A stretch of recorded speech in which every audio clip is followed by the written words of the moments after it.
All right, so today I'm going to talk about only four of my irrational fears when I was a little young boy.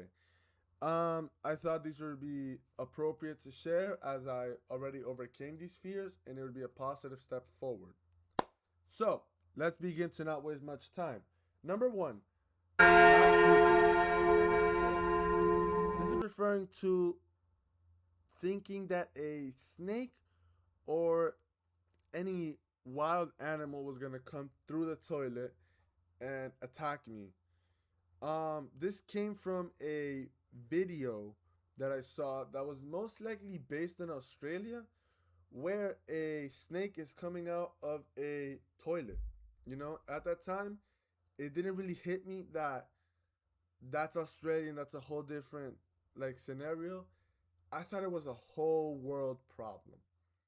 So when I got news of this, I started to get a little nervous, and I had the heartbeat of someone that is running while using the toilet, which did not do any good for me.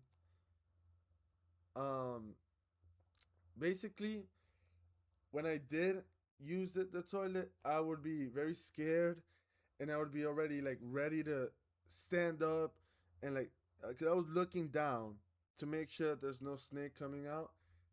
And, so if I see a snake, I was gonna like jump, I was gonna run, scream, um, and shout and let it all out.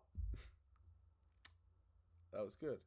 Um, Number two, thinking I was going to get robbed all the time. This is referring to thinking that my house was going to be broken into and stolen from. Okay? To give you a scenario of the irrationality, I live in a gated neighborhood and my house is located as far as possible from the entrance. Okay? So that's why it's irrational. Now, how I developed this fear was, I think, is when I was young and I started learning of the fact that people would break into houses to get stuff for free. And I thought that was going to happen to me. Don't know why. This is the first time it happened. So I was sleeping, you know, and I'm hearing my neighbors outside talking. And what it was most likely is that they were having a little party. A nice little party. They were loud. They were drinking. They were nice little drink. They're adults. They're maybe 40, maybe pushing 50. But um, it was that, and in my mind, I didn't think of that. I thought they're planning to enter my house right now, and you can imagine how much of a problem that causes. Being in bed at 9:40 when you're supposed to sleep at 10, and you're drenched like if you ran, I wouldn't say a marathon, but like a couple of minutes, you know? And also what added on to the fear are these sounds that I would hear. It would be like door opening and doors and stairs like being stepped onto. Think and what they were is probably my parents opening the door and my parents going up the stairs. But there was one time where I really thought they were inside the house. All the sounds lined up. Let me put it like this. I'm sleeping, right? Hearing the sounds.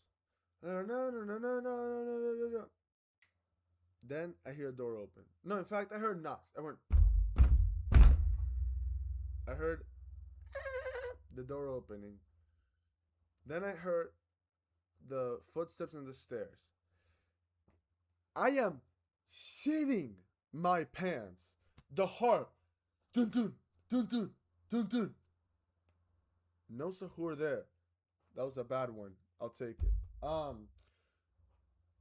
I hear them. I hear the steps, and I'm thinking, fuck, they're gonna get the PlayStation.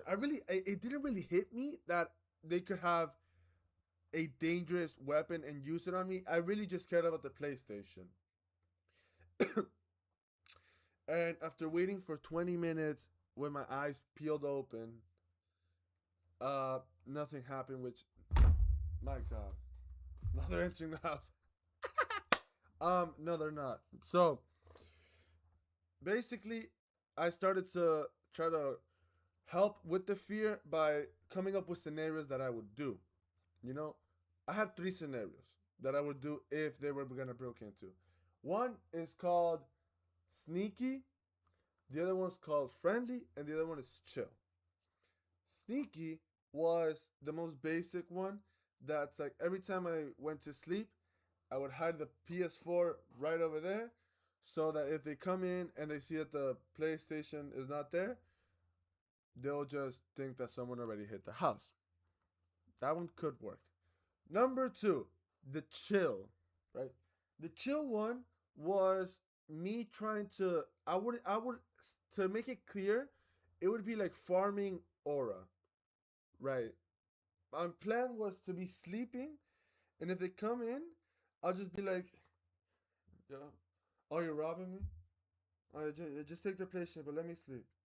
And I don't know, maybe that could work, maybe that could have not worked. And number three is the friendly approach. I was thinking of getting up and cracking a little bit of jokes to the robber and asking him to play FIFA on the PS4. And, you know, maybe it would have worked, maybe it wouldn't. And that's how. And over time, I overcame the fear. Number three, thinking I was gonna die because someone told me on Fortnite. So, let me put the scenario. Okay? You're 12, calm 12, playing on the PS4. None of your friends are on. So, instead of playing solos because you're a little scared of playing solos, you hop on a creative map. You hop on Desert Zone Wars and you start playing. Then you eliminate someone. And then they hop on the mic and you hear this groan, like frontal lobe developed age voice saying, yo, I'm gonna get you. Right? Me with my little Turtle Beach on. That's I said, no, you're not. You're not gonna get me. You suck at Fortnite. And then he says, no, in real life. Oh, in real life. And then he said, Jose, I'm going to get you. Pants up to shit. I'm shitting. I'm scared. First off, two questions. How the fuck does he know my name? Two, how's he? I need to prepare. Okay? Um, Number one was easy. My name was Jose Craft 2899. So it doesn't take a genius to figure out what my name was. Two, how to prepare. Oh yeah, I prepared. I thought I was gonna get, I wouldn't say killed, but maybe punched or whatever. And I started telling all my friends. So when I was with them, we would all be together because I thought that he's gonna get me at anywhere. So, in regards to that, I hopped on YouTube and I prepared. I searched up karate kicks that could work and jujitsu. And this is what I learned, right? The first one, I don't think what type of bullshit would have helped me here, but it was grappling. All right? It was jujitsu. It was on some crazy shit. You know how you're supposed to grab the neck like this and hold it like that?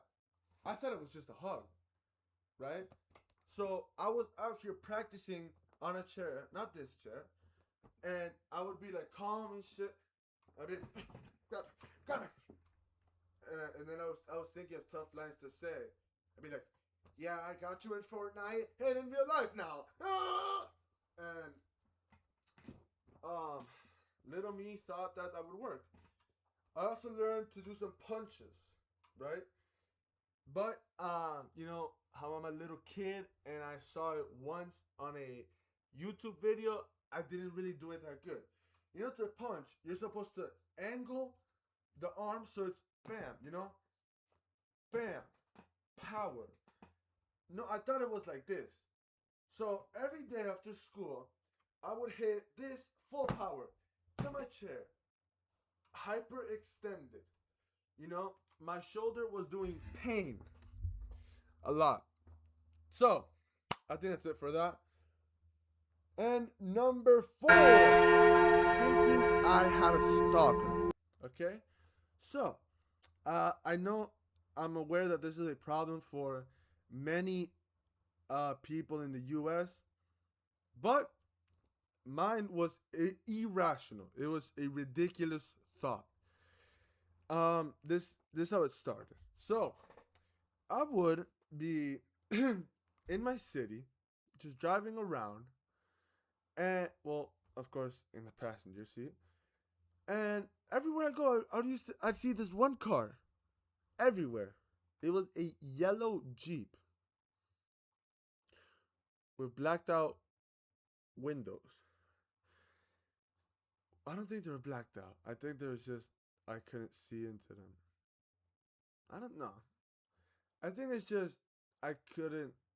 I don't know. I don't think they were blacked out. I think they were just normal. I just made that. I just made that fact up to bullshit. But it was a yellow Jeep, and I remember thinking, why does this yellow Jeep keep following me? And everywhere I went, there was a yellow Jeep. Everywhere. And in fact, I'll tell you this story. There was one time I was sitting here, and this was during the same time of the robbery. So I look out my window, a few houses down, I see a yellow Jeep. And I see a guy coming out of it and walking my direction. Of course, as anyone does, I hide. Hide under the window. Then I look up again and he's not there. Of course, he probably entered the house that was maybe in front of me, maybe next to me. In my head, I thought he was inside the house. So, you know, I was very scared. What you're gonna learn is that during my youth, I was very scared for ridiculous reasons, which I shouldn't have been scared for. But regardless, after that, I told my friend, and God bless him, he told me, Jose, if it's really a problem, how about you write down the license plate and see if they're the same? I said, I never thought of that. That's brilliant. Come to find out, there is 25 yellow Jeeps in my city. Okay? I was writing down plate after plate after 6. I stopped doing it.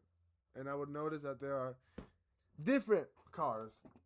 So, unless there is a group of yellow Jeep enthusiasts trying to come after me, I think that was a ridiculous fear. So, that is all for today. I don't really know what to say here. If you want to hear more, then probably give it a little like and subscribe.